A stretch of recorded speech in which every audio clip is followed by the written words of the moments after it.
can take off or doff the suit, but also the design of the suit itself, as well as the seats. So each crew member has a bespoke spacesuit. They basically the suits are specially fitted for each crew member to make sure that it is as comfortable as possible while maintaining the extraordinary high levels of safety required. But the seats as well also have length and sizing customizations in small, medium, large, basically, for the armrest, the bucket, the seat itself, and as well as the footrest. So yeah, we definitely try to maximize the crew comfort in as many ways as we possibly can. Once again, we are in the deorbit burn. This is the burn that lines the crew up for that precise landing off the coast of Jacksonville, Florida. And we're just under 5 minutes remaining in this burn. Yeah, and the crew is really just watching the vehicle perform on its own at this point. They're not really executing any commands. You can see they're looking at some of the data that are coming in on their displays. On the far right display, you can see all of those thruster firings. Those are those 4 forward bulkhead Dracos, which at their position would really be right in their eye line. It would be kind of straight up. And it's a retrograde firing again. It's really slowing the spacecraft down to decrease its altitude to meet up with the upper limits of the atmosphere.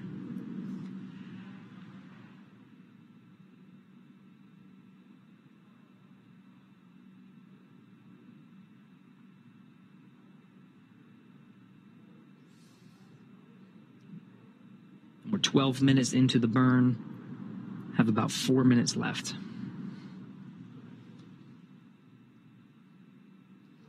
As we mentioned before, after this deorbit burn is complete, we will be able to close the nose cone, which is the basically the pointy structure at the top of the capsule that has been open to allow for access to that forward hatch, as well as usage of the forward Draco thrusters. So we'll be able to close that, and that will basically make put the capsule back into its aerodynamic shape. And after we close that nose cone, we will begin atmospheric reentry. We will have about a 6 or 7 minute period of anticipated loss of signal, or LOS, as we'll hear it referred to in comms between ground and crew.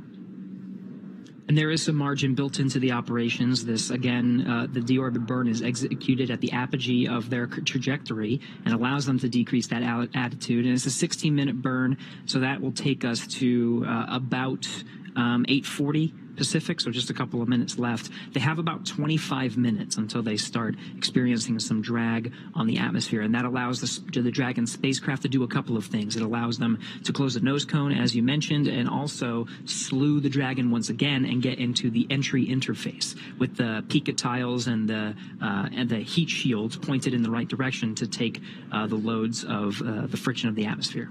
Exactly. So if you want to think about Dragon's orientation at the moment, the forward end, or if you think of how Dragon is oriented when it's on the launch pad, it's the top end of the Dragon spacecraft is basically pointing forward along their trajectory. So those thrusters are performing a retrograde burn, which is slowing the vehicle down. So we will want to, after this burn is complete, basically rotate the capsule or slew it in order to make sure that that heat shield is then the end, the bottom end is what is actually pointing toward, in the direction of their trajectory, so that that heat shield is able to do its job, which is really utilize that friction that will be made while coursing through the Earth's atmosphere and slow that vehicle down significantly. Once again, we're going from an orbital velocity of about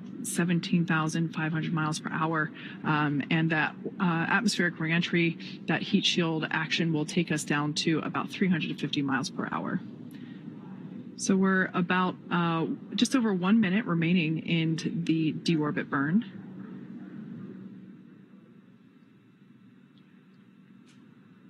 This is the burn that essentially commits the crew to that precise landing zone. just off the coast of Jacksonville, Florida. Once again, we are targeting a splashdown time of 9:17 p.m. Pacific, 12:17 a.m. Eastern. And again, this is Mission Control here in Hawthorne.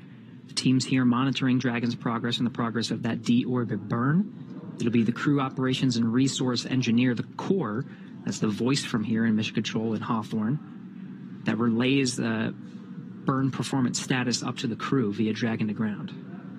On your screen there is SpaceX Core for this this operational shift. On console tonight is Jake Vendel.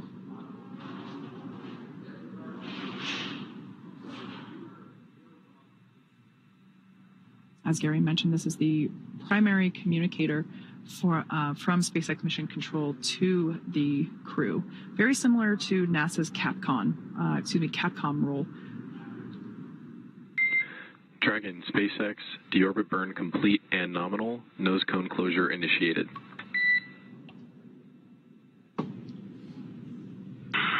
Dragon copies. All right, good news there coming from SpaceX Core, Jake Vendel, letting us know that the deorbit burn completed and everything went nominal or as expected. So that's all really good news. Very good. We are in the deorbit sequence now. So that you just heard the nose cone is about to close, and I can see it's actually closing now. In the background, the Dragon is currently inhibiting those forward bulkhead Draco thrusters that we just used to complete the deorbit burn, ensuring it's safe to latch the nose cone and shut for reentry. Also, the vehicle has initiated the nitrox suit purge. So this will help Steve, Woody, Sultan, and Andrey cool and comfortable during re-entry, which is coming up here in about 20 minutes. At this point, the nose cone is closing again and protecting the forward hatch for re-entry. Steve, Woody, Sultan, and Andrey are using their screens to monitor the locking of the nose cone, which is done by a set of hooks. So we're about 2 minutes until the nose cone is completely closed and locked in. Once again, we are in the deorbit sequence. So far, we have separated the trunk and we have completed the deorbit burn. And right now, we are closing the nose cone. This is the final physical change or modification to the Dragon capsule prior to reentry. After the nose cone is closed, we will slew or reorient Dragon to basically make sure that the heat shield is what is pointing first toward planet Earth, and that will line us up for atmospheric reentry. And a lot of that is in work now in concurrence. The closing of the nose cone is underway, as well as the slewing. Again, there's plenty of margin here from the time that the deorbit burn is complete, that 16-minute burn, and the time of entry interface. Make sure there's, if they have time to correct anything, that is already built in, but everything's looking good so far. Making sure the heat shields are pointed the right way, nose cone is closed, and the crew is prepped with that nitrogen purge. So we saw the views of the crew from the inside of the capsule with their visors up. Again, those visors will come down, and part of the, not only do the suits actually provide that extra protection, but Kate, you mentioned that they'll actually make sure that they provide cooling and comfort, because there's a lot of heat that's being generated through the reentry process. The outside of the vehicle can experience upwards of 3,500 degrees Fahrenheit. Exactly. Yeah, we'll purge some cool air through the suits. But the interior of the capsule, there's also a thermal system that will help pump some cool air there as well. So the crew generally stays really comfortable, even though the exterior of the capsule does get super hot, as you said, with that plasma buildup. It'll be certainly one of the more dynamic things that the spacecraft goes through during its mission. But yeah, the crew stays pretty comfortable, and that nitrox air, which is a mixture of nitrogen and oxygen, the same stuff that is put into scuba tanks for scuba divers, that same breathing air, we pump that through the suits to allow the crew to stay super comfy during their reentry. We did get confirmation that the nose cone is closed. So this deorbit sequence we're really making our way through very well. As we begin the second half of entry, Dragon is now beginning to inject that cool nitrox air that I mentioned before, that's being delivered to the suits worn by Stephen, Woody, Sultan, and Andrey. Again, this is what will allow the crew to remain comfortable while the external temperatures of Dragon reach 3,500 degrees Fahrenheit. The heat shield will be pointing forward, leading the capsule to the landing site. Now, speaking of that heat shield, Dragon's primary heat shield is comprised of PICA 3.0, PICA meaning phenolic impregnated carbon ablator. The first generation PICA was initially developed by NASA for studying and sampling comets within our solar system. Yeah, really cool history here. SpaceX partnered with NASA to develop PICA-X, which was the second generation product used on all Dragon 1 cargo resupply missions that successfully resupplied the space station on 20 different missions. PICA 3.0 was developed specifically for use on the Dragon 2 crew and cargo, with enhanced structural and thermal properties that optimized the heat shield and drove down cost and mass. Yeah, pretty cool. The remainder of Dragon capsule is comprised primarily of SpaceX proprietary ablative material. It's another class of thermal protection, which is lighter weight versus PICA and protects the underlying composite structure during reentry to basically ensure that the structural capabilities are maintained from mission to mission. And while Dragon will experience temperatures well over 3,000 degrees Fahrenheit, Kate, you mentioned 3,500 degrees, during peak re-entry conditions, the characteristics of the TPS, the thermal protection system, coupled with the egress, environmental control and life support system in the pressurized interior, will ensure that Steve, Woody, Sultan, and Andrey stay cool and comfortable during all phases of re-entry through splashdown. After Dragon Endeavour has re-entered the Earth's atmosphere, a series of parachutes will deploy to slow the crew's descent. As we mentioned before, the first set will be the 2 drogue parachutes, followed by the 4 main chutes, and those will guide Dragon to its first contact with Earth since launching in April earlier this year. Dragon will automatically deploy these parachutes when different pressure and positioning sensors on the capsule detect that they are at the right speed and altitude. Vehicle velocity at drogue deploy is approximately 300 miles per hour. They deploy at about 18,000 feet. Then vehicle velocity at main parachute deploy is approximately 119 miles an hour. They deploy at about 6,500 feet. Vehicle velocity at water splashdown is about 16 miles an hour. Highest G load the crew will experience during re-entry is approximately 3.5 Gs. So again, the nose cone is closed. Those nose cones are secured by a series of latches. The first set of hooks is closed, and the second set of hooks is traveling to secure the nose cone.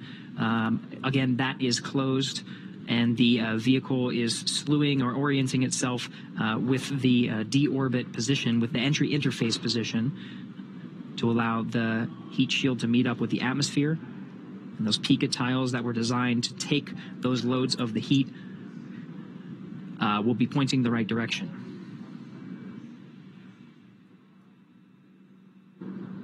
One correction, I did mention Crew-6 launched in April. It actually launched in March of this year. Right. March 2nd Eastern time, I think March 1st Pacific time.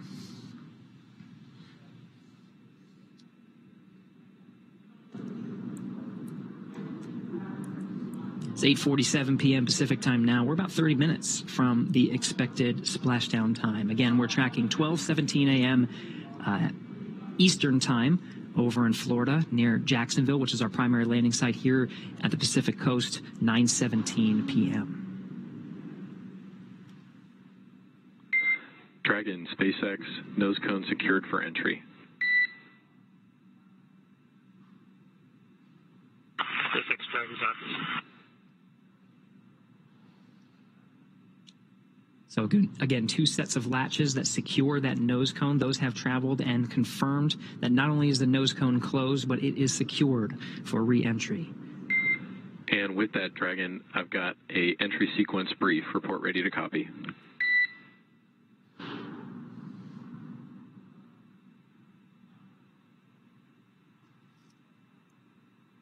SpaceX Dragon, we are ready to copy. All right, Steve, we see blackout start at 0404, blackout end at 0411, and splashdown at 0417. No update to vehicle status. Weather still looks good. How copy?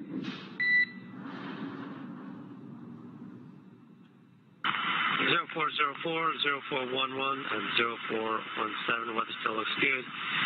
And and I think that copies it all. Thank you. Good readback. One more note, we noticed prior to the burn, a few of the tablets were not secure to the satchels. I'm hoping that you can positively verify that each tablet is indeed secure. We're working on that right now, and we'll get it by 150. Copy.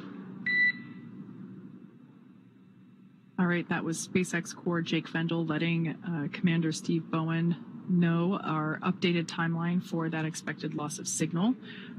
We heard them read out 0404 to 0411, those times being, the space standard, the GMT time zone. So for us, we would expect that to be at 9:04 p.m. Pacific, 12:04 p.m. Eastern, and lasting until the 11-minute mark there. So just slightly, actually, no, right on time. We did say about a 6 or 7 minute loss of signal. Splashdown time remains as we originally were targeting, that 9:17 p.m. Pacific, 12:17 a.m. Eastern. And you can just see just how quick in succession everything is. From 9:04 to 9:11, we go from 17,000 miles an hour to 350 miles an hour, and then through the drogue parachute deployment and main parachute deployment over the course of 6 minutes, we get down to 15 miles an hour at the time of splashdown. Yeah, and during that time, the crew will experience about 3 to 5 Gs during this reentry phase. So pretty similar to what they would have felt during the launch phase of the mission.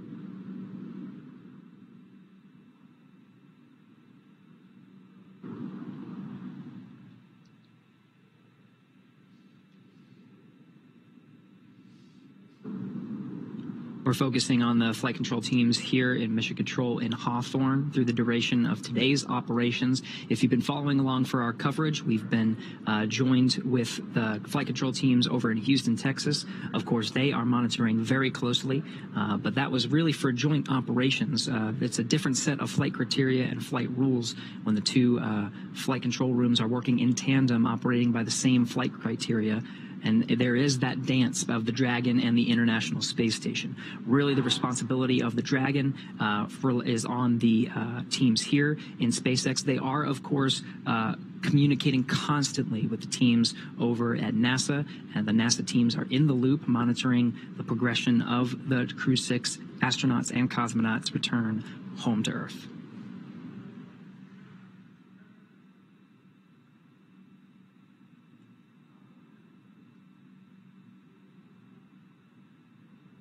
So we've mentioned before that our anticipated loss of signal is coming up at 9:04 p.m. and will last about 7 minutes until 9:11 p.m. Pacific time. This occurs on all of our Dragon reentry missions. It is pretty standard and expected, the 7-minute period where the Dragon is unable to send any telemetry to the ground or be commanded from the ground, including no communications, which is why we call it a communications blackout.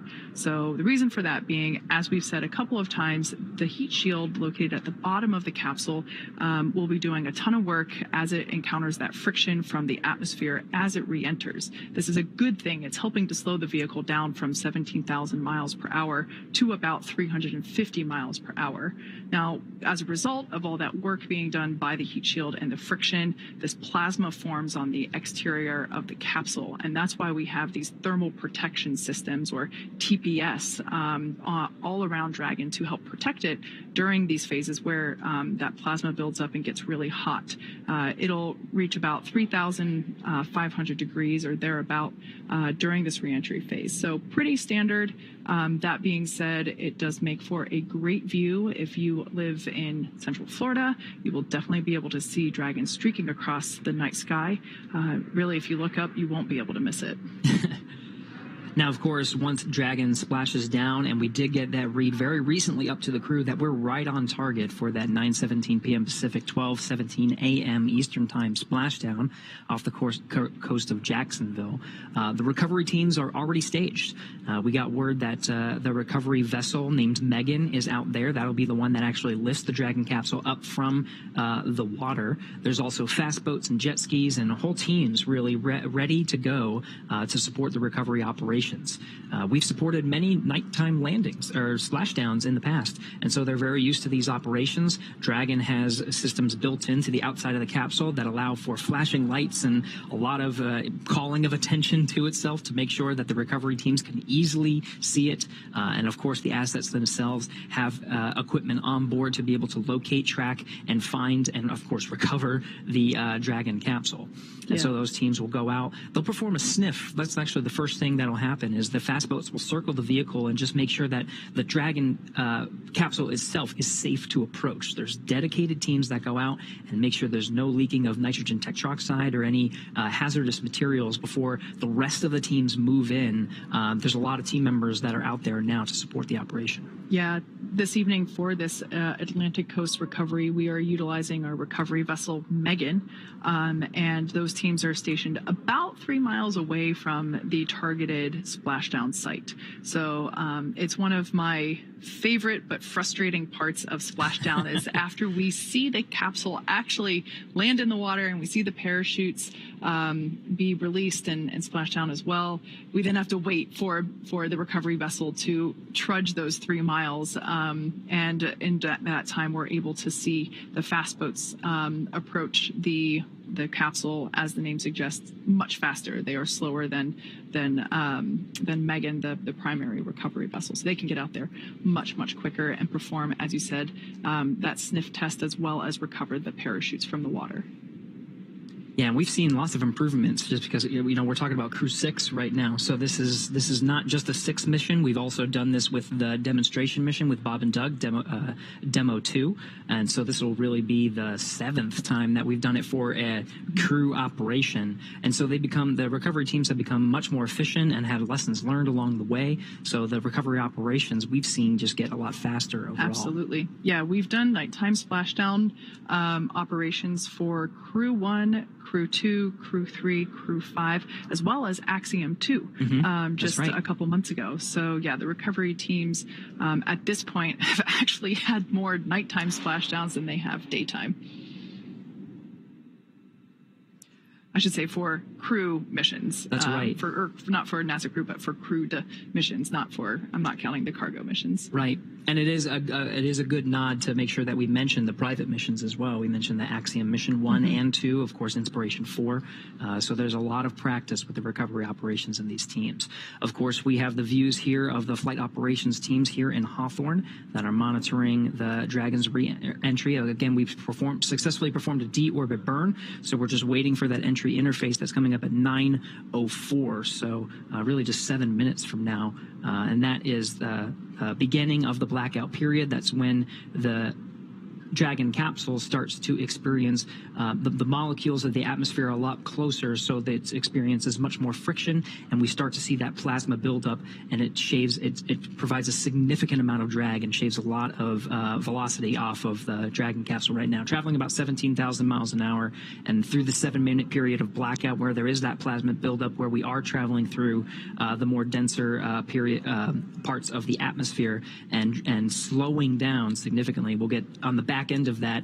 9/11, they said, was the exit of that blackout period, where we start getting communications from the crew, and we're on the back end of the entry interface. That will be, we'll get down to 350 miles an hour. Yeah, if memory serves me correctly, we typically hear SpaceX Core start reaching out to the crew about 1 minute early. There have been some instances where we've been able to regain communications with the crew a little bit earlier than originally anticipated. So probably around the 9:10 p.m. Minute mark, Pacific, I should say, we might start hearing SpaceX Core hail the Crew-6. And it could go in the other direction too. This is, of course, an estimate based on the predicted plasma buildup and the predicted comms blackout. But of course, there could be another minute or so before they regain comms, and that's all built into the timeline. We'll hear those checks go up on Dragon to ground, and they'll continuously call the crew. SpaceX Dragon, tablets are secure, restraints are tightened, visors are down. Copy, Dragon. Tablet secure, restraints tightened, and visors down. With that, we are 5 minutes until the predicted comm blackout. Dragon Endeavour, see you on the other side at 0411. 0411, we'll talk to you then. All right, that was the voice of Crew-6 Commander Steve Bowen, letting us know that the teams have put away and secured the tablets that were prior to now. They were located and strapped onto their legs outside of the spacesuit. So those are now put away, and they have also closed the visors. So the last time we saw the crew inside the capsule, their visors were up. They've now closed the visors, and that provides really a leak-tight environment for the crew during this dynamic phase of reentry. For those of you that have recently joined over the last 45 minutes, we've basically been executing step-by-step the deorbit sequence, starting with the releasing of the claw, which is what was connecting the Dragon capsule to the trunk being the unpressurized section that is jettisoned in order to reveal the heat shield located at the bottom of the Dragon spacecraft. So we released the claw, that the trunk separated. We then performed a 16-minute long deorbit burn. We've also slewed or reoriented the capsule so that the heat shield is facing it's hard to describe it in my head, but it basically, the heat shield is what is leading the capsule to the targeted splashdown site, which today is in the Atlantic Ocean off the coast of Jacksonville, Florida. As we just heard, we have an anticipated loss of signal, or LOS, that will last for 7 minutes, and it will start at 9:04 p.m. Pacific in about 3 minutes from now. That is standard for all of our Crew Dragon reentry missions, and at that point in time, the Dragon will not be able to send any telemetry or data to the ground. The ground will not be able to command Dragon at all, and we will not be able to receive any communications from the crew or to them either. Now, on the back end of the communications blackout, when we receive a word from the crew, it'll be the crew themselves that read out some of the calls of their status, and we'll be relying on them. And of course, the data that we're receiving from Dragon, now that we're outside of that blackout, to determine the performance of the vehicle. We'll see those drogues. There's 4 main parachutes that allow for a safe landing. The parachutes are designed with that 4th in mind, so that even if the 4th were not to inflate all the way, 3 could actually provide enough resistance to properly decelerate the Dragon so that it lands right on time and provides a normal amount of drag on the vehicle to get us down to that 15 miles an hour at the expected time.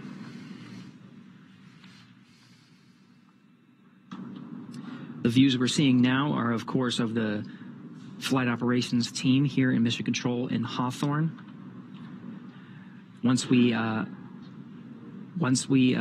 We'll soon hopefully be getting some views from the recovery vessels out in the Atlantic Ocean. That's the recovery vessel Megan, as well as the recovery teams on fast boats and jet skis.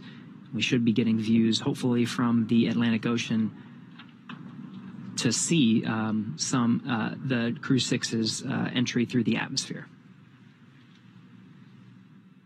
I was trying to look through my notes. I can't quite remember what it is off the top of my head, but you were talking about the parachutes before, and the drogue chutes that we deploy prior to the main parachutes. Those drogue chutes help provide additional slowing and stability for the Dragon capsule as it comes out of that atmospheric reentry. And I forget what factor it is that if we didn't have the drogue parachutes, I think it's something like the main parachutes would have to be manufactured to be 2 to 3 times stronger, which of course would add weight to the capsule itself. And in spaceflight, everything is weight. You want to minimize the weight that you're taking. So those drogue chutes are definitely small but mighty in the job that they have to do. Now we're under a minute away from that, or just a couple seconds rather, away from that anticipated loss of signal, or LOS. This will be a 7-minute period in which we were unable to communicate with the crew, and we were unable to command Dragon or receive telemetry or data from it.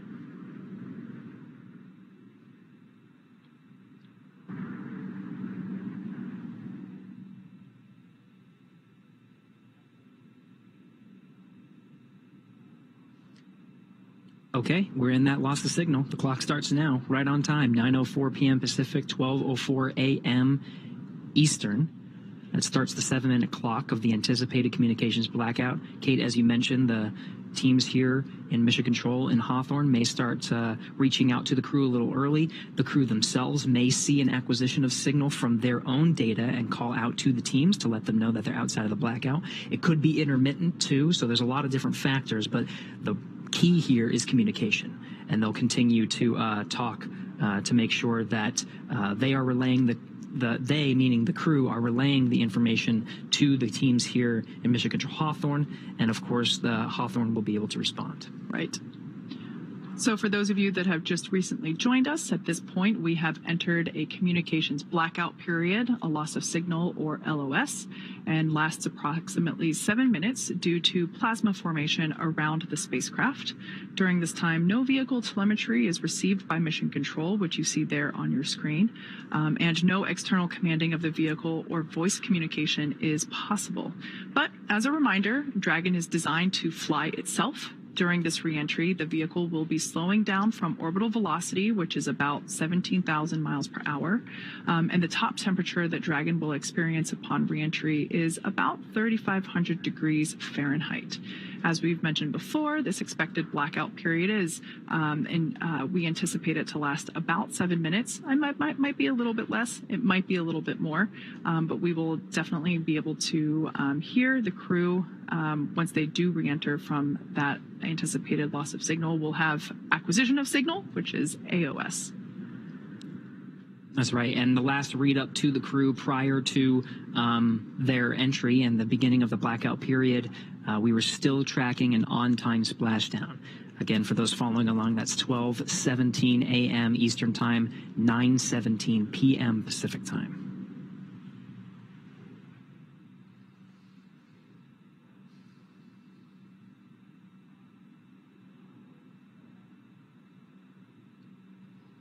We are now within the atmospheric entry phase of the return for the Crew-6 crew. Once again, the plasma buildup on the exterior of the capsule results in our inability to command or communicate with the Dragon capsule during this time. This happens with all of our crew missions, and we expect this to end at about 9:11 p.m. Pacific or 12:11 a.m. Eastern.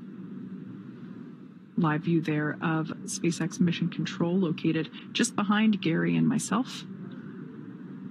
They are continuing to monitor the length of the acquisition of, the length of this blackout period.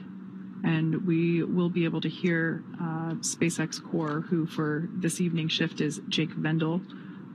We'll probably start to hear him hail the crew around 9:11 or 9:10 p.m. Pacific. So if you're following along of our coverage and you are in southern Mexico or the Yucatan Peninsula, there is a chance, depending on the weather that you have down there, that you would have been able to see the beginning of the entry interface. We're now about 4 minutes in of a 7-minute blackout period. This is a great graphic indicating the trajectory. This is an ascending trajectory that Dragon is taking. So as Gary just said, over the Gulf of Mexico, across the Yucatan Peninsula of Mexico. So if you're tuning in from Central Florida, head outside right now, look up, because this looks like our first live view from the WB-57. That's right. This is a high altitude aircraft that has thermal imaging, so we're able to get some of those views of the Dragon vehicle in the middle of its entry interface. Again, we're about 4 minutes in. We have a tally-ho on the vehicle from the WB-57. And actually maybe about 5 minutes in at this point. So maybe a little bit more than 2 minutes. Again, there's some variation in the predicted 7-minute time period. It's not exact. We might hear a little early, a little later. So as we were saying, if you're in Central Florida, head outside right now. You should be able to see this glowing streak cross over as we are targeting. There's that streak I was just mentioning. That's a live view, not thermal. This is heading towards the Atlantic coast of near Jacksonville, Florida. So a beautiful view, very such a striking visual that we have for these nighttime splashdowns. Recovery teams are in position off the coast of Jacksonville, Florida. And we are still targeting our expected splashdown time of 9:17 p.m. Pacific, 12:17 a.m. Eastern. We only have about a minute and some change of this blackout period anticipated. And again, there's some variation on when we can hear from the crew. So what you're seeing on your... Dragon, SpaceX comm check. So at this point, we're going to hear SpaceX Core begin to hail. As Gary said, this blackout period is estimated. So we're now beginning to reach out to the crew to see if we've regained that communications capability. Dragon, SpaceX comm check. What you're seeing on your screen now is a live view of the thermal cam on the WB-57. SpaceX Dragon.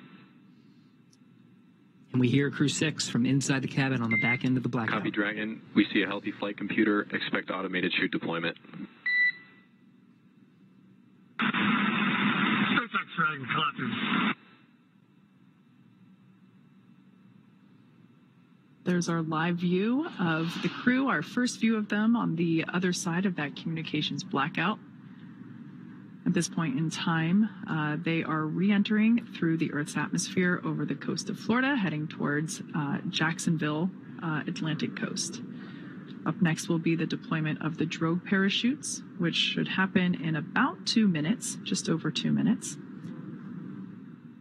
You can see they got through some of the thicker parts of the atmosphere, and that plasma buildup is starting to dissipate.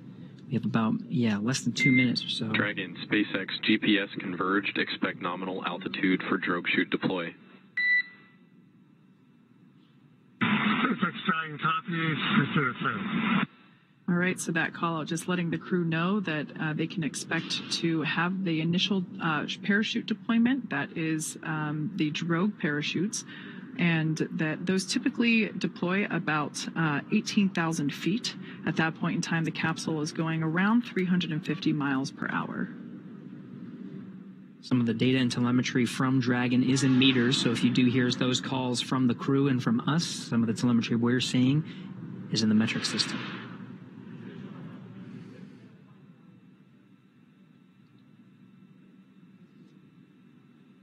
Confirmation that seat rotation is in progress. This allows the crew to be in the proper position to take the loads of the chutes as they experience the G-forces that the chutes exhibit upon deployment. They provide some drag on the vehicle. And again, we're traveling about 350 miles an hour. So from here, with the drogue deployments and main deployment, we're going to get down to about 15 miles an hour. Drogue deployment coming up in approximately Dragon, 20 seconds. Brace for drogue window.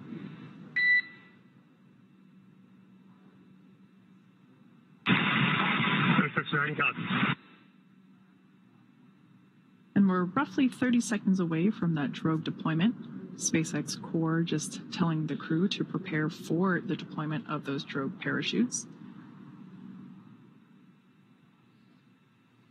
this point in time, they are around, or when the drogues are deployed, they're traveling around 350 miles per hour. At the time that the main parachutes are deployed, just seconds later, they'll be going around 120 miles per hour. So these drogue parachutes help provide further deceleration as well as stability for the capsule prior to those main parachute deployments. Drogue pyros have fired, and we have good confirmation of drogue shoots. 2 drogues. It's a view from inside the parachute bucket.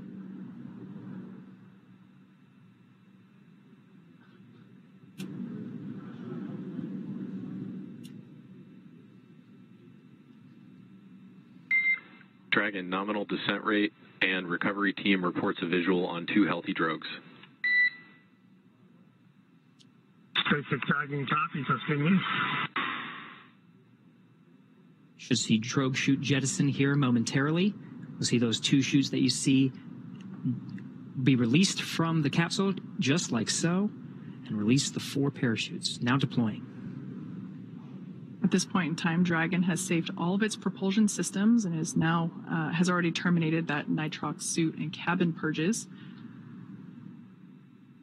Those were helping to keep the crew cool during the reentry. Looks like we have 4 very beautiful and healthy main parachutes.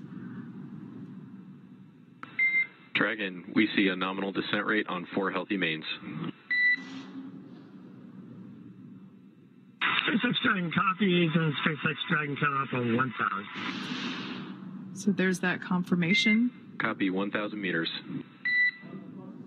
Confirmation of those 4 healthy chute deployments.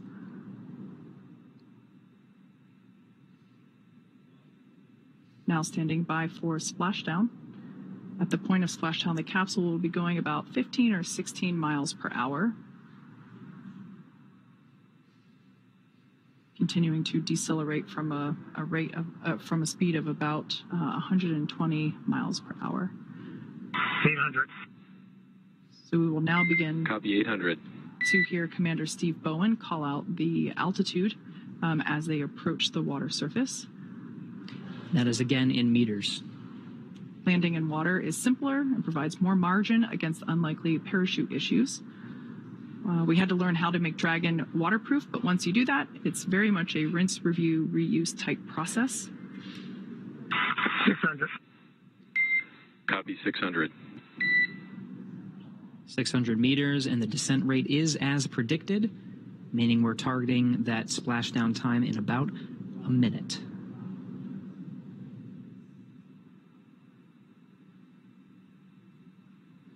Live view of Dragon Endeavour with the Crew-6 team members on board, being held up by 4 beautiful main parachutes. Dragon, we see 400.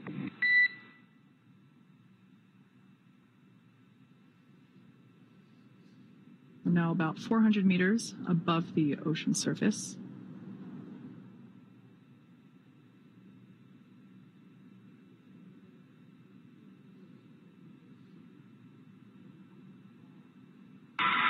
SpaceX Dragon 200 braced for splashdown.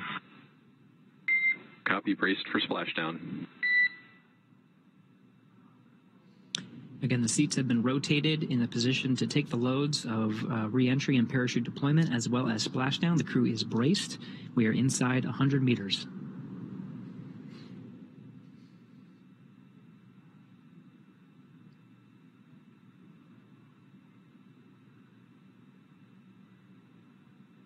Dragon Endeavour continuing its slow descent. There we can see splashdown on screen. Those parachutes are then cut and released.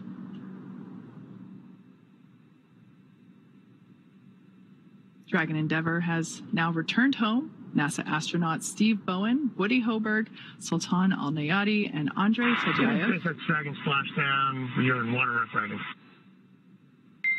Copy, splashdown, and we see main chutes cut.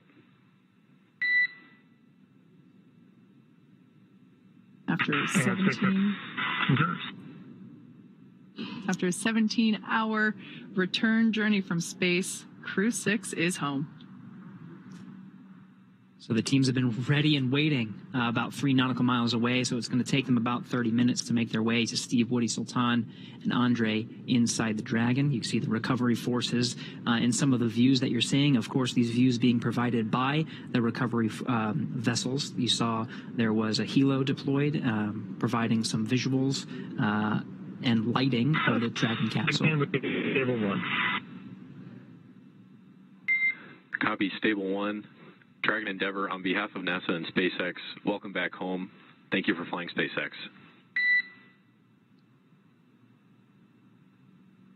Thanks, SpaceX Endeavour. We greatly appreciate all the support from all the initial training through the launch, throughout the mission, keeping us abreast of all the status of the vehicle, and all the support all the way down. This has been incredible. Greatly appreciate it. I look forward to working with you all again.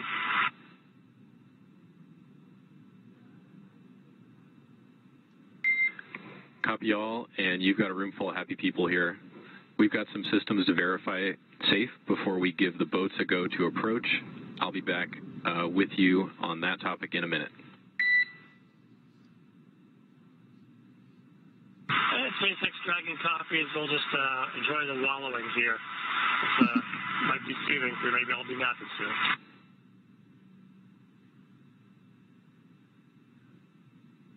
So there we just heard SpaceX Core just indicating to the crew that we're going to do some checks here. Here from Mission Control Hawthorne, we're going to do some system checks to make sure that everything is safe as necessary on the Dragon Endeavour capsule. They will then give the go for safe approach to the teams there that you see on your screen in the fast boats. One of those boats will focus on recovering the parachutes from the water. The other will begin inspections, a sniff test for those onboard propellants, nitrogen tetroxide and monomethylhydrazine. They are toxic if someone were to breathe them, so we definitely want to ensure the safety of the entire recovery team as well as the crew. So one of the teams in the fast boats will perform a sniff test using devices while wearing personal protective equipment to ensure that none of those propellants have leaked out and that there's no vapors lingering from, just many minutes ago when those thrusters were actually firing back in space. Precisely. Now, this is the 4th splashdown of Dragon Endeavour and completes the 4th mission, Crew-6, splashing down right on time, 12:17 a.m. Eastern Time, 9:17 p.m. Pacific Time. We're getting views from the recovery vessels that are out many nautical miles away from the coast of Jacksonville, Florida. And the crew and teams here in Hawthorne reported a stable 1 position. That just notifies that the capsule is in the ideal position, floating in the Atlantic Ocean there, upright, with the heat shield in the water and the nose cone pointed towards the sky, as you see there.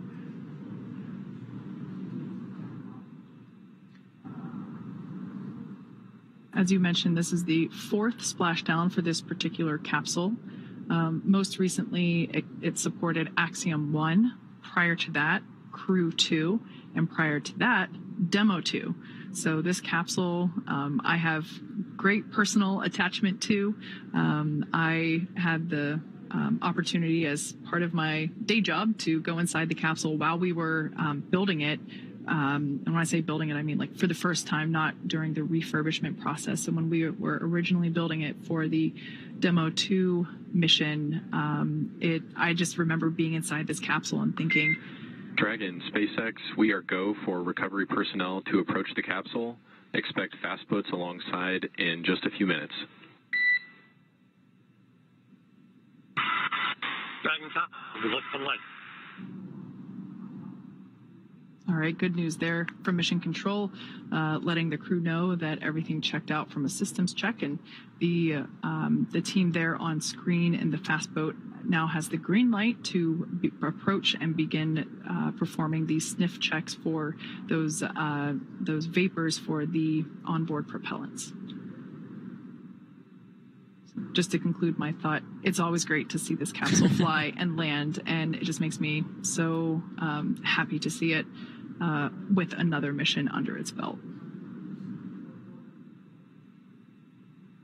It's part of the design of the Dragon capsule is to be reusable. So even after the harsh conditions of 3,500 degrees of plasma buildup and being in the salty ocean, teams are still able to refurbish it and prepare it for the next mission. And this is the 4th successful flight of Endeavour.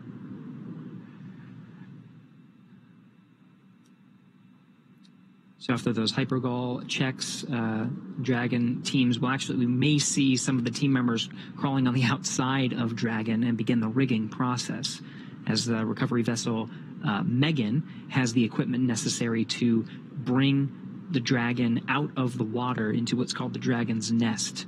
And that allows the capsule to be positioned and stable on a boat and allow some of the personnel on board that boat, that ship, to open up the side hatch. We were talking about the side hatch a little earlier. That has remained closed through the duration of the mission. The last time it was open was on Launch Pad 39A as some of the teams were preparing Steve, Woody, Sultan, and Andrey for their launch to the International Space Station and the beginning of their expedition of science, maintenance, and upgrades aboard. Now it'll be open again here very shortly. It does take some time. So it could be 30 minutes to an hour before we actually see them on the boat and they start egressing the capsule. But we'll provide coverage until they're safely aboard the recovery vessel Megan, and all 4 crew members have egressed Dragon. So this image that we see here was taken just minutes ago, a beautiful capture of the moment when Crew-6 was re-entering over Florida. We can actually see NASA's VAB and Pad 39A in the distance. So this is such a cool time-lapse capture of the re-entry streak that we saw just minutes ago of the Crew-6 re-entry and splashdown.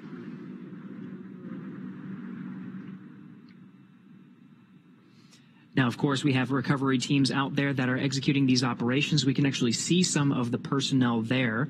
We do have a public affairs officer on recovery vessel Megan, Courtney Beasley, who is standing by and watching the operations unfold and providing some coverage from there. I'll do a comms check with Courtney Beasley, who's there via satellite phone. Courtney, can you hear us? Gary, I have you loud and clear. How do you hear me? Loud and clear. Courtney, we were very jealous, and we were talking a lot, Kate and I, about the views of Dragon's re-entry through the atmosphere and the plasma trail and the landing, of course, in the Atlantic Ocean. I can't imagine a person who had a better view than you. From your perspective on recovery vessel Megan, how was that landing? Gary, it was absolutely beautiful. We were about 1.5 nautical miles away from the landing zone, and we had a great view from the front of the ship. We were actually able to track the spacecraft.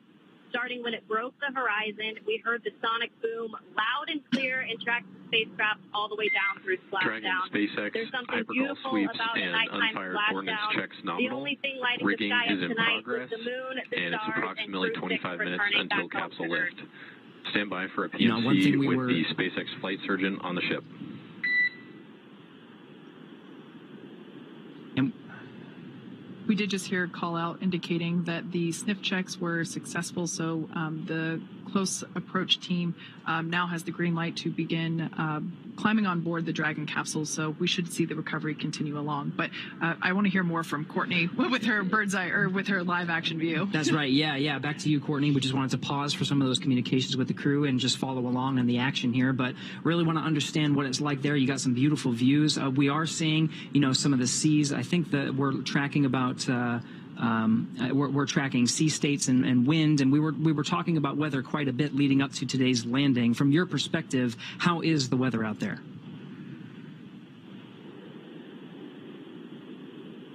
Yeah, Gary, it's about 80 degrees out here right now with fairly clear skies. Like I said, we were able to track that spacecraft pretty good tonight. About 9-mile-an-hour winds out of the east.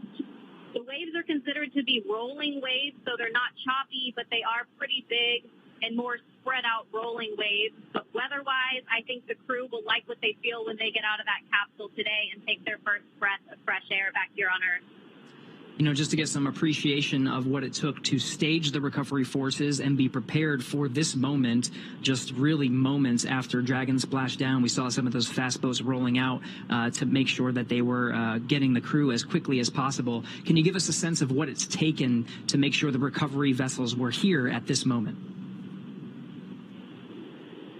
Yeah, absolutely. Our journey actually started several hours ago in Jacksonville. The MedOps teams and the recovery director boarded the first helicopter, and they were the first group to arrive on the ship about 4.5 hours before splashdown. So those medical teams took the time to get everything situated on the ship and ready to tend to the crew. And about 2 hours before splashdown, they deployed the fast boats into the water. I was actually on the second helicopter out, and we landed on the helicopter pad on top of the vessel about an hour before splashdown. And all of the teams have been hard at work since we touched down on the boat to get their various disciplines ready for Crew-6 to arrive home. Excellent, Courtney. And last question before we let you go is we're seeing some of the recovery personnel on the Dragon capsule preparing for its eventual lift onto recovery vessel Megan. What can we expect to see in the next few moments?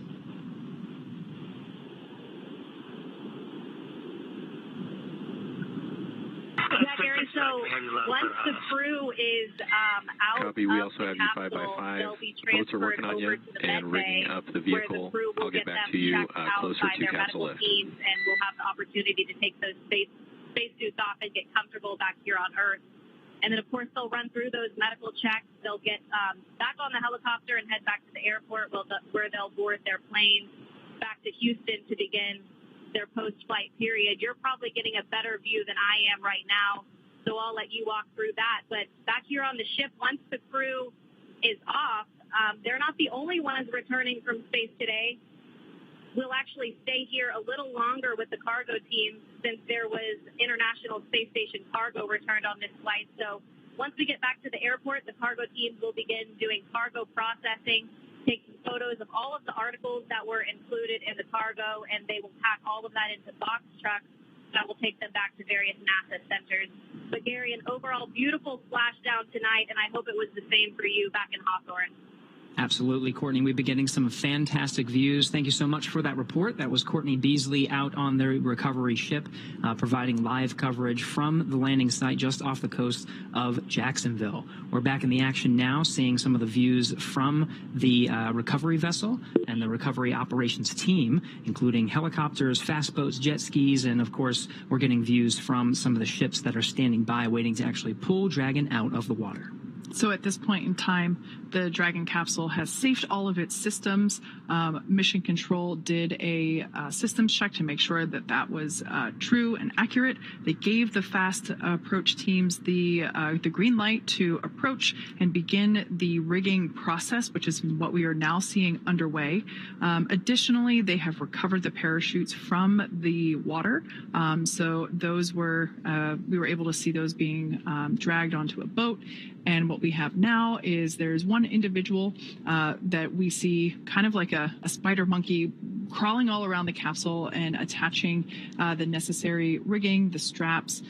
These are what will help to stabilize and lift the Dragon capsule out of the water and onto the recovery vessel.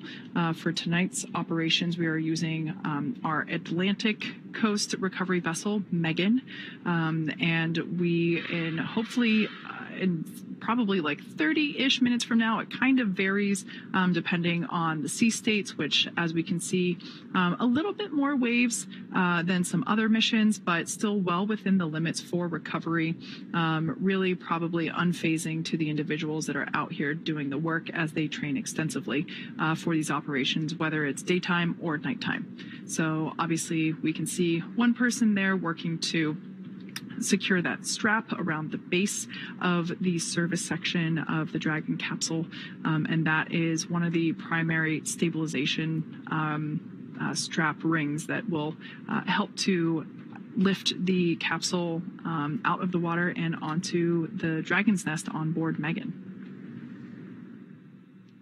And of course, the teams here are very close to the capsule because we passed those hypergol leak checks, and it's safe around the vehicle. You see some of the personnel, of course, climbing on the outside, preparing the vehicle. You can actually see some of the tethers that are on the outside to allow it to be lifted onto the recovery vessel Megan.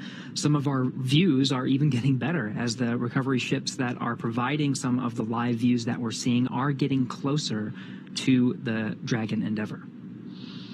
Yeah, as I mentioned before, this is one of the coolest but also frustrating moments of recovery for me personally, just because obviously for safety reasons, we have to station the recovery vessel and team a safe distance away from the intended splashdown target. It sounded like they were, according to Courtney, about 1.5 nautical miles away from the splashdown. But those fast boats are called fast boats for a reason. The primary recovery vessel, Megan, is not a fast boat, so it does take about 30 minutes for it to reach the capsule, essentially. So it's great because we see the views get closer and closer slowly, but just because I love to see the action as soon as possible, I wish it was a little bit closer, but that's just me. It's great to get some of these thermal images. Of course, over on the East Coast, it's well past midnight, so very dark out there, but still getting some fantastic views. The recovery forces are not necessarily getting our views. You know, they don't have the thermal cameras. They're getting eyes on the vehicle. This is what they're saying. This is precisely an actual visible spectrum. Yes, with the visible spectrum, because of course the vehicle is being lit by spotlights, and you can see the fast boat itself has lights. So there's plenty of opportunities to make sure they have the capsule well within view, and all the teams that are surrounding and different recovery ships and different recovery vessels are aware of the capsule's presence.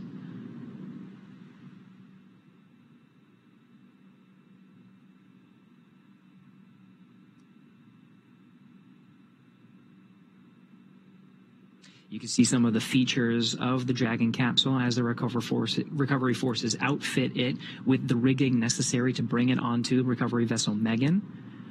Some of the circles you see in front of the individual that's on the Dragon capsule, that's where those parachutes were deployed from. Above that is the nose cone, which is, of course, closed prior to re-entry. It was open through the duration of most of the flight of Dragon to and from the International Space Station. It needed to remain open to perform that deorbit burn to, of course, successfully get home. But now it's closed, and you can see provided the protection necessary from the plasma buildup through the Dragon's re-entry. Some of the dark circles you see at the front of the vehicle, and by front I mean where that individual is on the capsule. The darker circles are some of the outlines of where those service section Dracos are, and the brighter white area is actually the base of the Super Draco engines, and these are inhibited once it gets into orbit, but are very much necessary through the launch phase.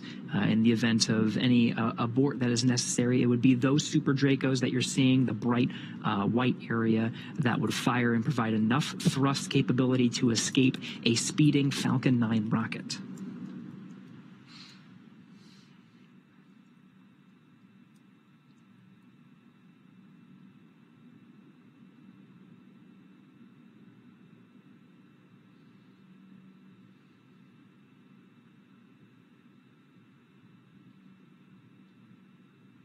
Once again, we can see the recovery vessel Megan making its way closer and closer to the Dragon Endeavour capsule, which has splashed down off the Atlantic coast of Florida.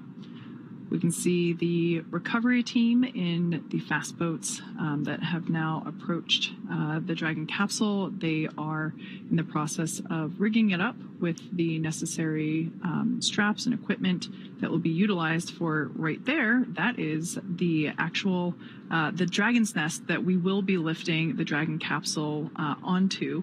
The lifting mechanism, it's kind of hard to tell right now, but that almost house-like structure over the end of the aft end of the boat will actuate downward, and then the straps will be used to lift the Dragon capsule, and then the whole thing will actuate back into the orientation that we see it here to help secure, or to place it and to secure the Dragon capsule in that nest.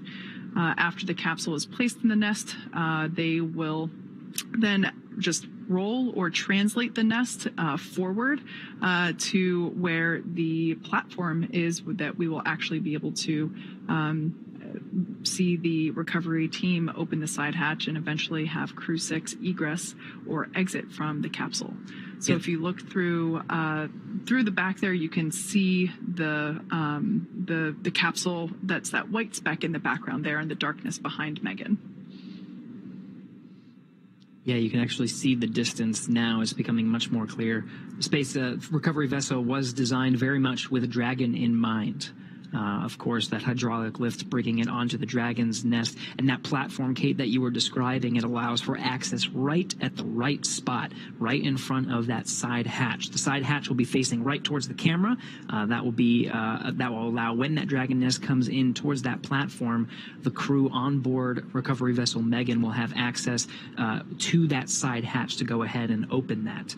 All 4 crew members will remain seated throughout that process, but the Dragon side hatch will be open, and the recovery teams will take the Crew-6 astronauts and cosmonaut out one at a time. Yeah, you mentioned that this vessel had Dragon in mind. You couldn't be more correct. When SpaceX acquired this vessel, we actually have 2 of them, one for Atlantic operations, one for Gulf operations, and both of them are pretty identical. They all each have a lifting mechanism, a nest.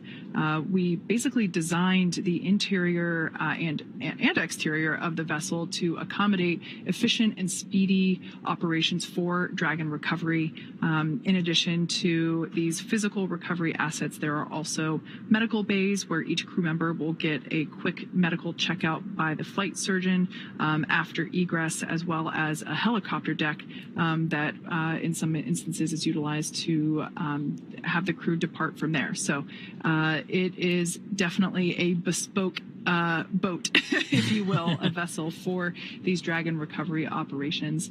And it's quite necessary because we want to make sure that these operations are as efficient as possible. We don't want to leave the crew in the water or in the capsule any longer than they need to be. So we really try to make sure that this is as efficient as possible. And certainly this vessel, both vessels, because like I said, they're pretty much mirror images for both Gulf and Atlantic coast operations. Make sure that they are as smooth as possible. And we're just about 23 minutes from the time of splashdown. Again, that splashdown time, 12:17 a.m.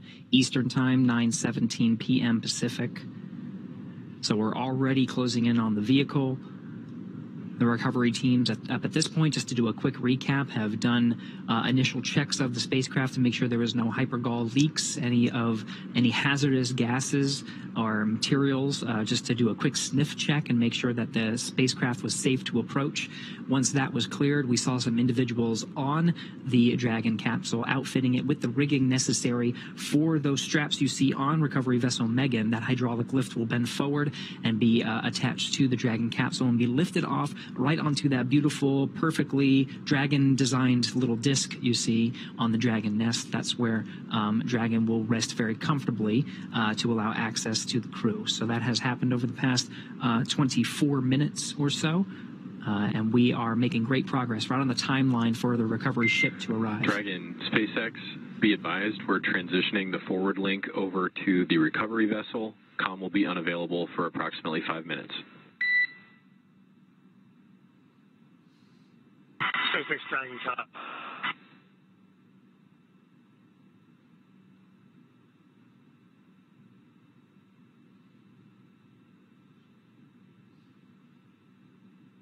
Once again, Megan is making its way to the capsule, which we can see getting larger there in the background of this image, or excuse me, of this shot that we have on board Megan.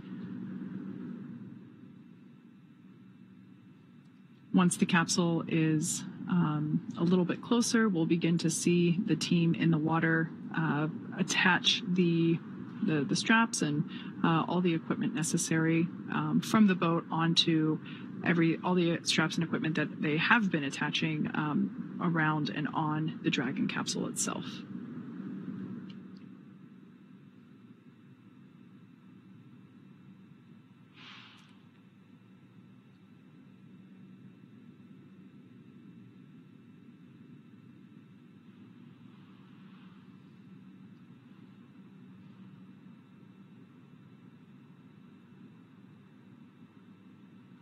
We can see the recovery team member who is the individual that basically crawls around on top of the capsule itself, still on there. Once all of the equipment is attached, we'll actually see them jump off into the water. I imagine that for that person, that is probably one of the most exciting parts of their job. Definitely not something that I personally would look forward to. Something else that we also sometimes see with these night recoveries is due to the lights near the water, bugs will be attracted occasionally, as well as smaller fish. And so we might actually see some dolphins as we have in the past. Sometimes they come out because the hunting is maybe a little easier with them attracted to the water surface. With all the light, obviously we need lots of light to ensure safe operations as we're progressing through these recovery steps.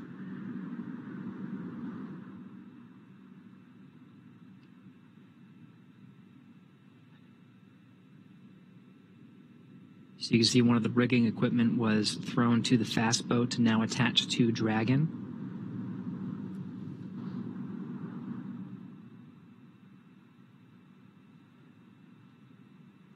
Again, this is on a hydraulic lift that will safely lift a Dragon capsule out of the water and onto that disc you see at the bottom of your screen. The recovery forces here have trained time and time again for this operation, have a good sense of what to do in this particular scenario. This is one of the better case scenarios for Dragon. We talked about it landing in a stable 1 configuration. That would be lifting the capsule off when it's upright. There are different configurations that the crews are trained to accommodate.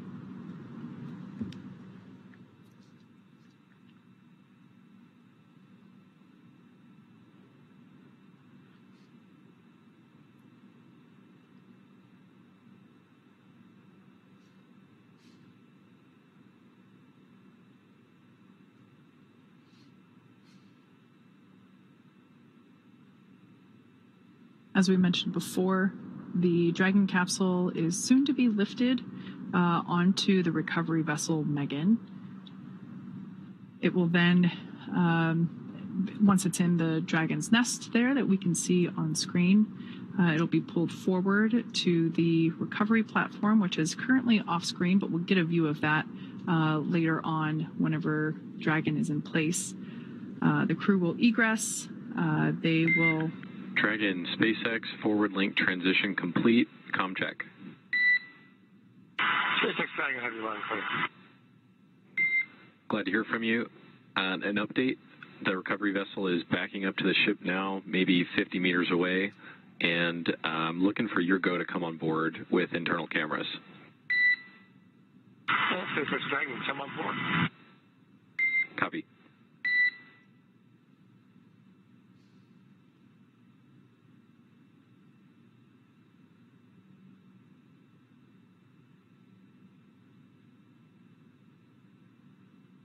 At this point in time, rough estimation for crew egress is anywhere between 15 to 30 minutes, depending on how additional safety checks pan out and how quickly we can get the team, the capsule onto the recovery vessel that you see there. Those teams are now preparing to lower that hydraulic lift mechanism into the water. That will then bring the spacecraft onto the deck into that translation system known as the nest. The capsule will remain there during crew extraction, as well as throughout the journey back to port.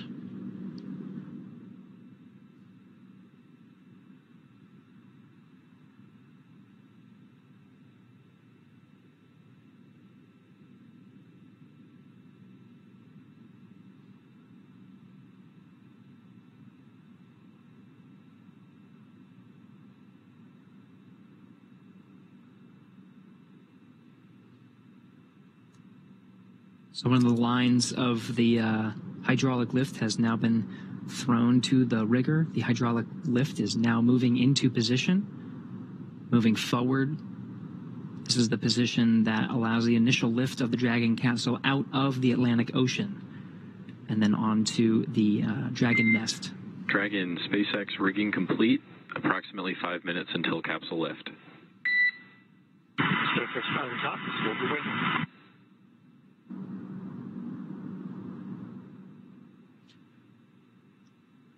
So the clock starts now at 9:48 p.m.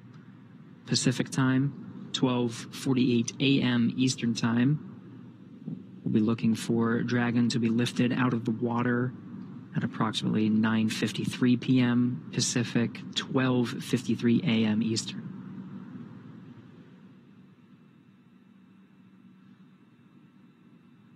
Right before the Dragon capsule is lifted out of the water, we'll see that recovery team member who is currently still standing there. He's actually standing in the bucket where the main parachutes were located during Dragon's flight. Obviously, those buckets are that bucket is now empty as we deployed the main parachutes. But we will see that team member jump off and away from the capsule just prior to the capsule being lifted out of the water. Dragon, brace for capsule lift. There they go. SpaceX Dragon will brace.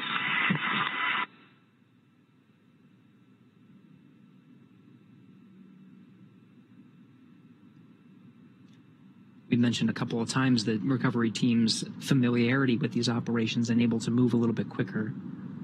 They prepped the crew for about 5 minutes of capsule lift. That happened in just a couple of minutes. And it looks like we are starting to see the capsule be lifted out of the water. We can now start to see the heat shield. Dragon now in the air, the hydraulic lift being activated and will be utilized to center Dragon on the nest there at the aft end of the vessel. I love this view because you can see the state of the heat shield. It did such incredible work during atmospheric re-entry.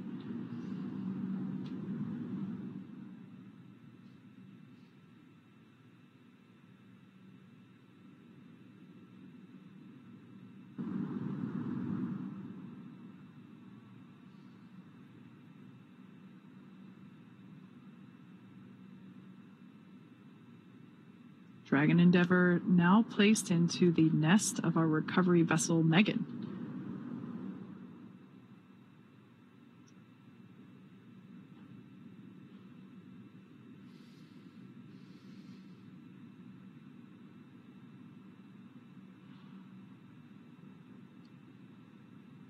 Here's our first view inside the Dragon capsule after they made their splashdown. I was just doing some quick math. We had splashdown at 9:17 p.m. Pacific. It's now 9:51, so just 34 minutes. That's like a pretty efficient recovery operation indeed.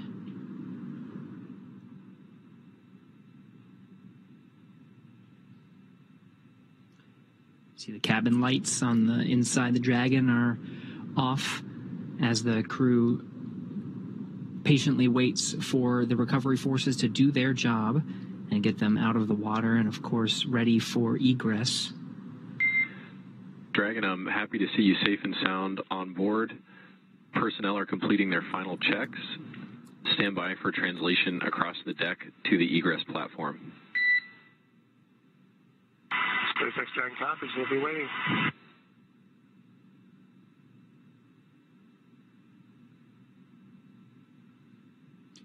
And that translation that was mentioned is a physical movement of the Dragon nest, the view you're seeing now. The capsule itself will be moved further inwards into the recovery vessel, where there is a platform waiting. And you can sort of see in the middle of your view of Dragon, there is that nice square feature. That is the side hatch. When the Dragon nest moves into the recovery vessel towards that platform, it allows the recovery teams that are on that platform to perform the operations of opening the hatch. The teams you've seen so far have been responsible for the rigging and the operation of the hydraulic lift to bring the Dragon capsule onto the Dragon nest. Now they'll hand it over to the teams that will get the Crew-6 astronaut and cosmonaut safely out of the capsule. Yeah, it's important to note that all 4 crew members will be getting assistance from the recovery teams while they exit the capsule. It's the same process for any returning crew from a long duration mission. And it makes sense because returning to, our environment here with gravity can really wreak havoc on our bodily systems, and especially those that are responsible for balance and control.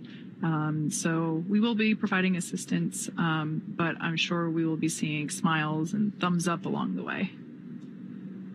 Yeah, that's one of the main reasons. Of course, we've been talking a lot about the operations, but really we should mention the science. Of course, the reason the Dragon is returning from space is because their mission, the Crew-6 astronauts and cosmonauts, was a 6-month expedition on board the International Space Station, an orbiting laboratory for science, maintenance, technology demonstrations.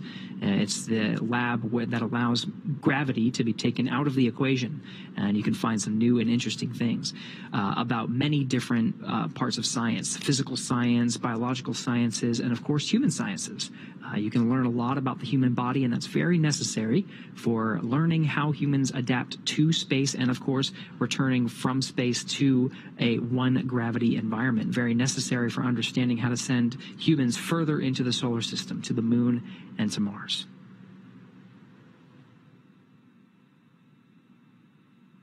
So we're now standing by for translation of the Dragon capsule to the recovery platform.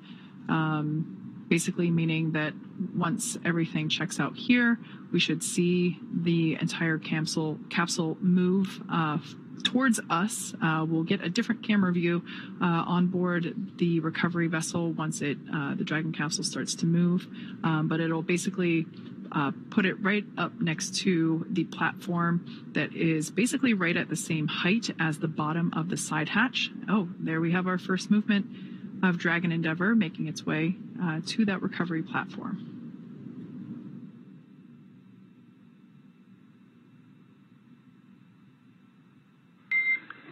Dragon, I'm noticing the cabin lights are off. I'm wondering if you had them off specifically for re-entry.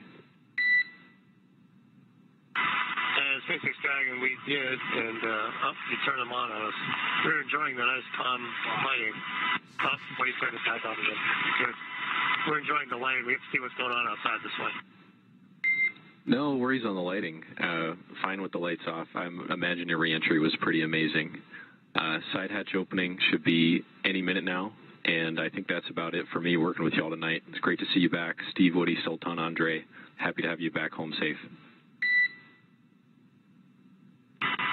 And we're happy to be back, and we look forward to catching up with you again real soon. Take care.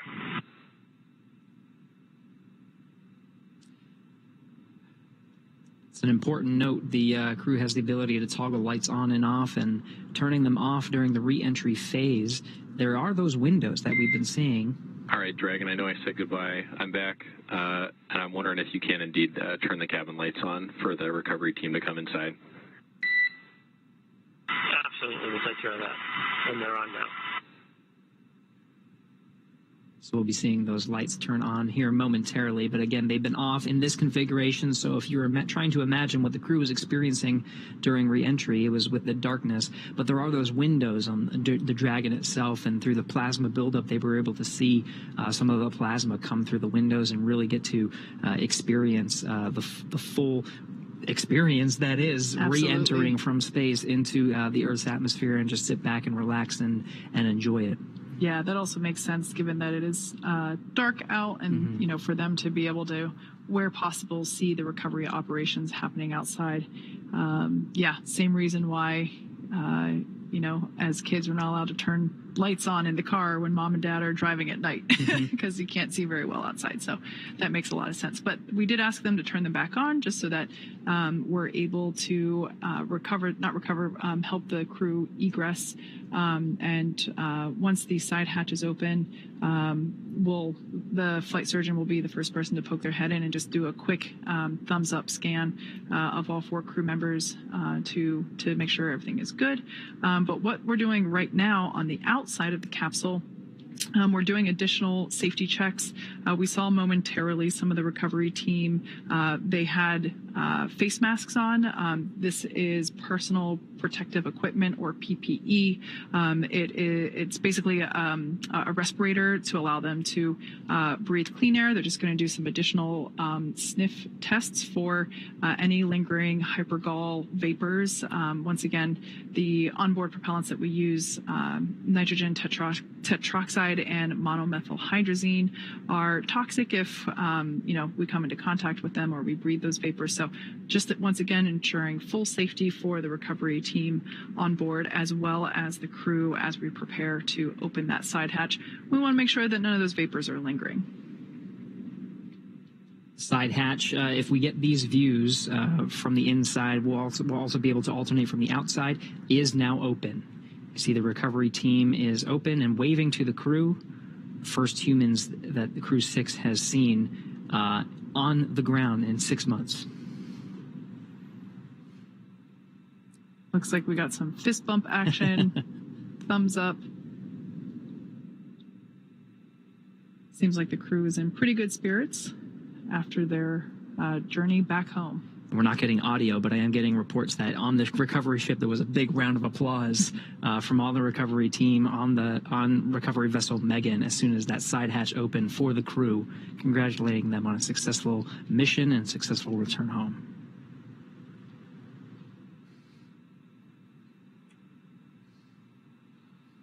So once again, this is the first time that the side hatch has been opened since the day that the crew lifted off from pad 39A.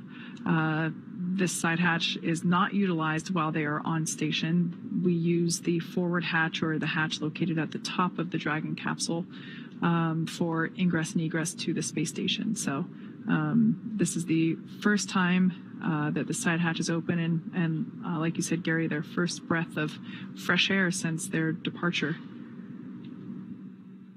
So we'll also see the SpaceX recovery team.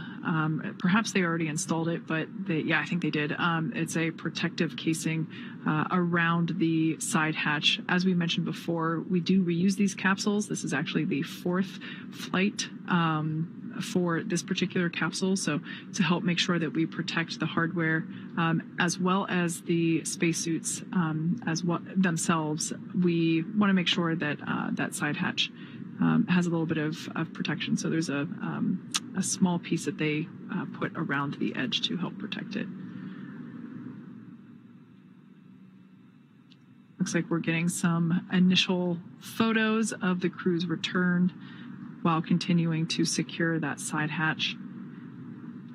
Make sure it stays in the upright position while the crew is making their way out.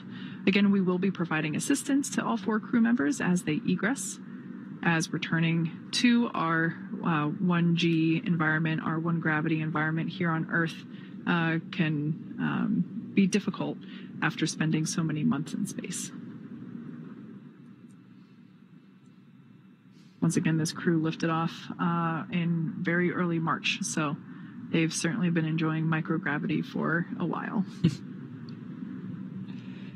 It's important to note all the team members it takes to perform a successful recovery operations. We have specialized personnel out to drive the fast boats and secure rigging equipment, operate the hydraulic lift to bring Dragon onto the Dragon's nest and move it into position. Now we have specialists that are dedicated to understanding the Dragon's systems, successfully opening up the side hatch and knowing the insides of the Dragon vehicle to basically unfasten, unbuckle the 4 crew members from the vehicle and start bringing them out one at a time. We, of course, have medical personnel on board, with medical facilities on board as well, to provide standard checks and test the health of the crew, make sure they're feeling good. And then, of course, Kate, you mentioned there is a helipad on the recovery vessel itself and a helicopter stage. So after the initial medical checks, the crew will be able to get a very quick ride home to the Florida coast, where they'll hop on a plane and make their way back over to Houston for further testing and, of course, to see their families, who will be eagerly awaiting their arrival.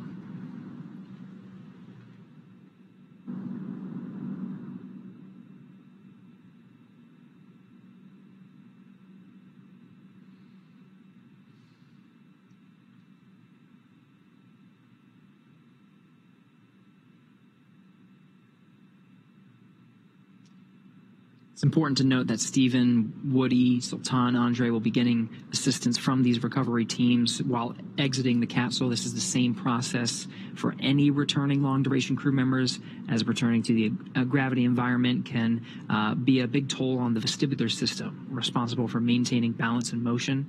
So safety, again, is our #1 priority with this operation. You'll see the crew members helped out of the capsule one by one and assisted the few feet to the medical quarters aboard the boat. If you've ever watched crews return on a Soyuz, this is the same process when astronauts are carried from the capsule to waiting chairs and then carried to waiting medical tents. This is also a period where any time critical cargo can be recovered from the spacecraft. They're positioned right underneath the crew members, and they can be brought back into port relatively quickly. Once the ship and capsule return to shore, the recovery team will perform additional inspections before loading Dragon onto a flatbed truck at the SpaceX facility in Cape Canaveral for post-processing.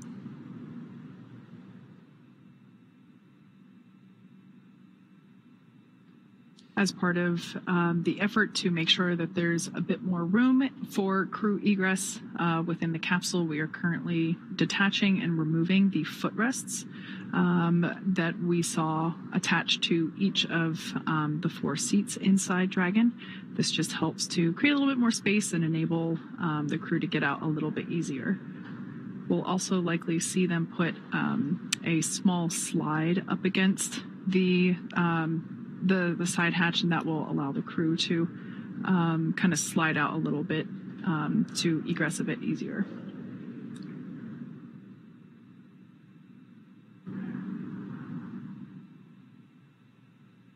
Yep, there's that slide.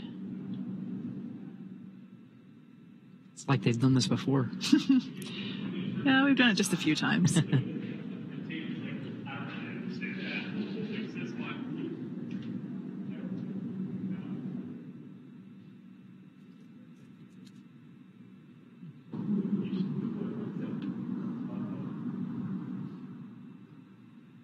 We're now standing by for egress of the Crew-6 team. Very happy to see Steve, Woody, Andrey, and Sultan back on planet Earth.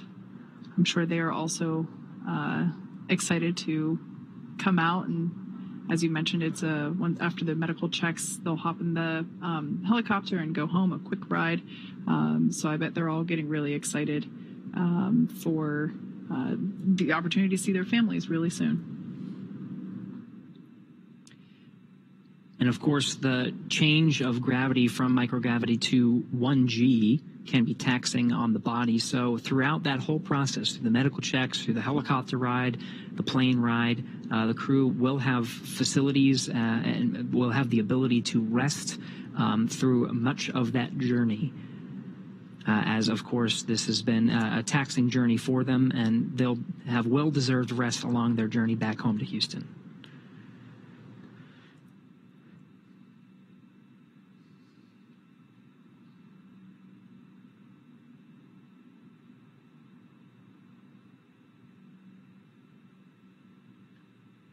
It varies mission to mission, crew by crew, but we usually see either the pilot or the commander egress first.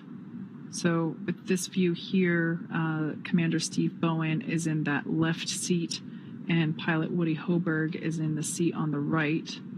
To Woody's right is Andrey Fedyaev, and to Steve's left is Sultan Alneyadi.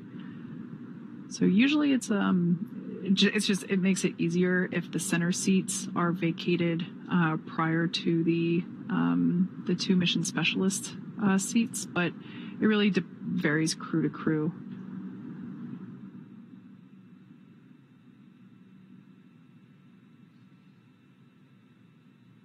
We did see them detach and remove the footrests from all 4 seats to also help add a bit more moving room within the interior of the capsule.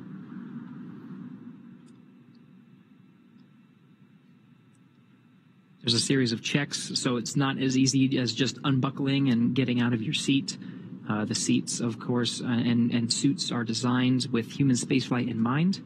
So the seats are connected. The suits are connected to the seats via an umbilical that can provide communications as well as air, nitrox purge that the crew is able to breathe. It's a little bit more oxygen than your standard breathing air.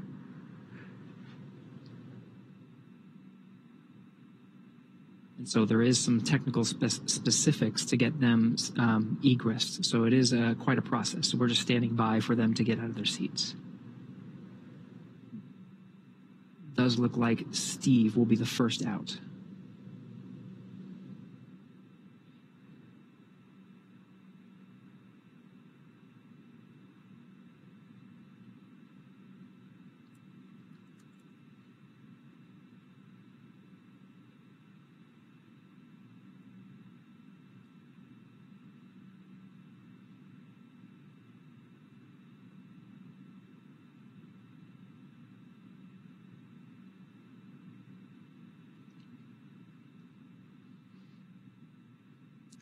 NASA astronaut Steve Bowen, the first to exit the Dragon spacecraft. I think I see a big smile on his face. Helped up by the recovery teams.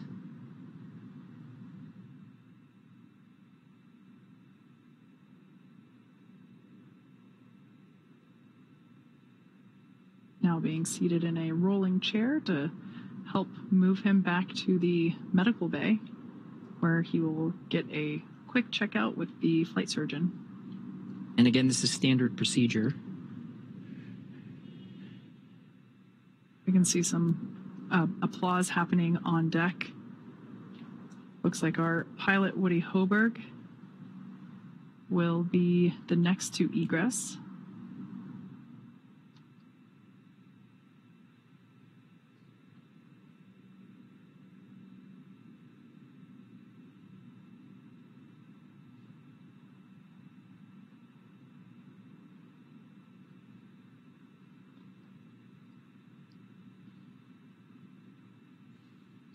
For those of you that have just joined us, we are now standing by for egress of the remaining 3 Crew-6 members.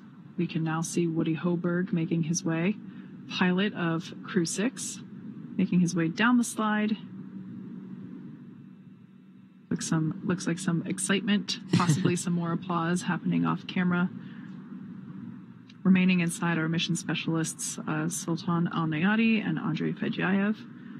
Commander Steve Bowen has already egressed. Some more applause there on the deck of the recovery vessel.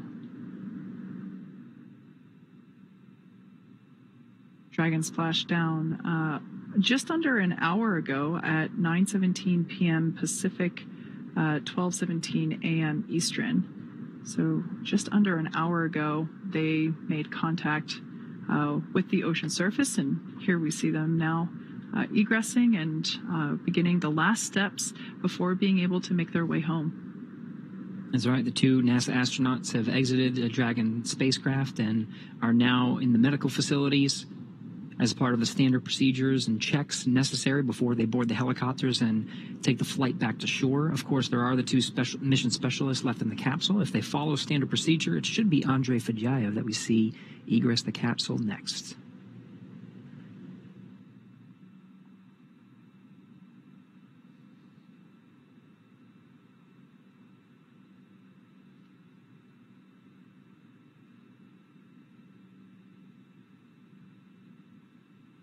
Gary, you mentioned standard procedure. I think that's an important thing to note, that in addition to the teams rehearsing both joint operations, everywhere from pre-flight training to, the things that they were doing in space to the things that they were monitoring while Dragon was on orbit and making its way home. Everything is very carefully choreographed in terms of the process in which we execute these operations.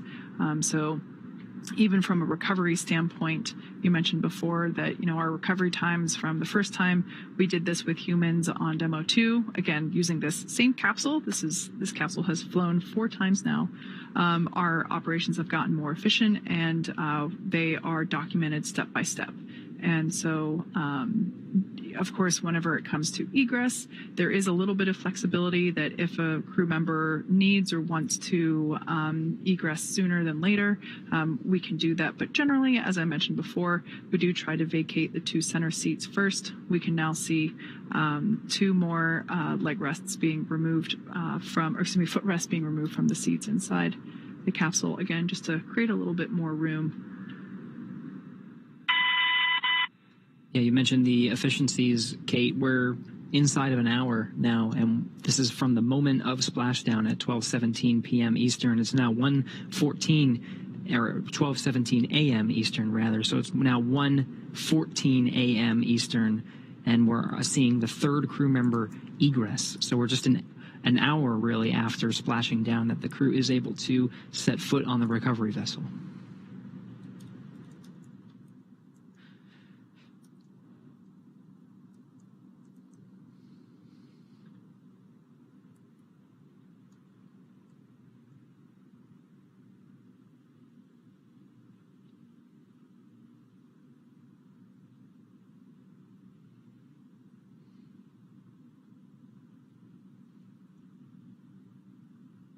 There's Roscosmos cosmonaut Andrey Fedyaev being assisted by the recovery teams onto the rolling chair. He'll also be positioned over to the medical facilities. Last remaining crew member inside Dragon Endeavour now is Emirati astronaut Sultan Alneyadi, completing 186 days in space. Got some happy waves there from Andre. More applause.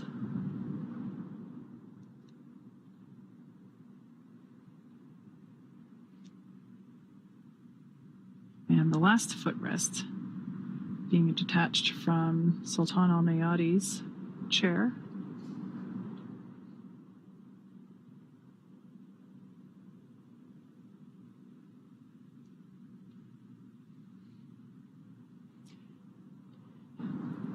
You see SpaceX and Emirati recovery personnel positioned outside the Dragon capsule, ready to receive Sultan Alneyadi.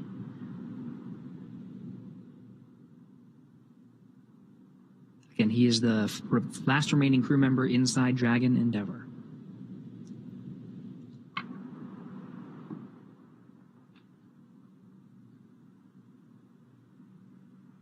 And if he makes it out in the next minute, which it looks like he is, it will be exactly 1 hour on the dot after making splashdown. Not bad. 60 minutes exactly. So once again, nominal operations are to assist all crew members to the medical bay. The return to gravity can be pretty jarring on the human body. So we slide them down a little Dragon fun slide, assist them into the wheeled chair, and roll them over to the medical bay. And just like that, the 4th crew member, 1 hour exactly on the nose since splashdown, has now egressed from Dragon Endeavour. Looks like smiles and waves and applause all around. All right. All 4 crew members have egressed Dragon successfully. So now that Steve, Woody, Sultan, and Andre are safely back home on Earth and getting checked out by the NASA medical teams and, of course, the international teams. We're going to wrap up our live coverage of their return. This all kicked off on March 2nd, 2023 from historic Launch Pad 39A at the Kennedy Space Center in Florida. After a successful liftoff and separation from Falcon 9, Steve, Woody, Sultan, and Andrey made a 25-hour flight on board Dragon to the International Space Station. Since arriving at the station, they spent nearly 6 months as members of Expedition 68 and 69, executing science experiments, spacewalks, and repairs while aboard the orbiting laboratory, actually more than 6 months. That's right. And their journey home began about 18 hours ago on September 3rd when they closed the hatch to Dragon and undocked from the space station at 4:05 p.m. Pacific time.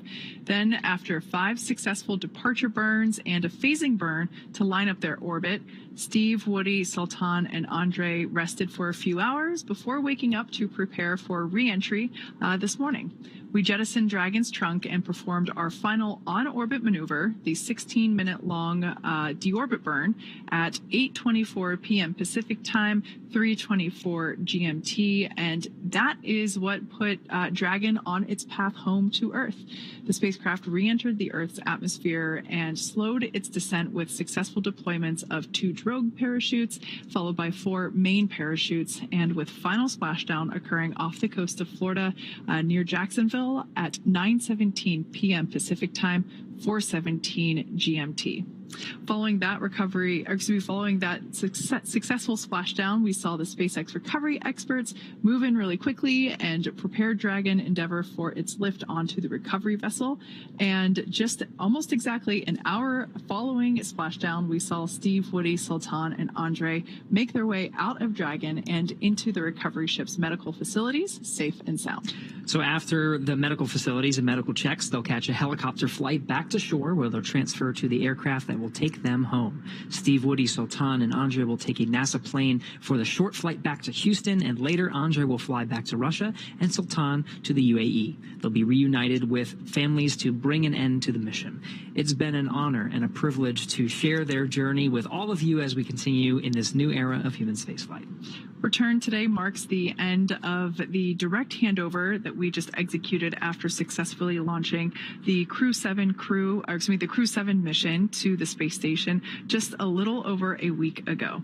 It has been an incredible honor and joy to share this mission with the public. All the teams from SpaceX and NASA continue to work hard to keep America leading the world in human spaceflight. Continue to follow SpaceX and NASA online and on social media for updates for the very latest on crew and cargo flights to and from the International Space Station. And we'll continue to share the progress of Steve, Woody, Sultan, and Andrey on social media as they travel back home. We also have a post-splashdown media telecon coming up at approximately 11 p.m. Pacific, 2 a.m. Eastern, where leadership from NASA, the UAE, SpaceX will share a final update as we conclude this successful mission. So we'll say thank you one more time for tuning in and cheering on Steve, Woody, Sultan, and Andrey as they made their return back to planet Earth. From all of us at NASA and SpaceX, welcome home, Crew-6.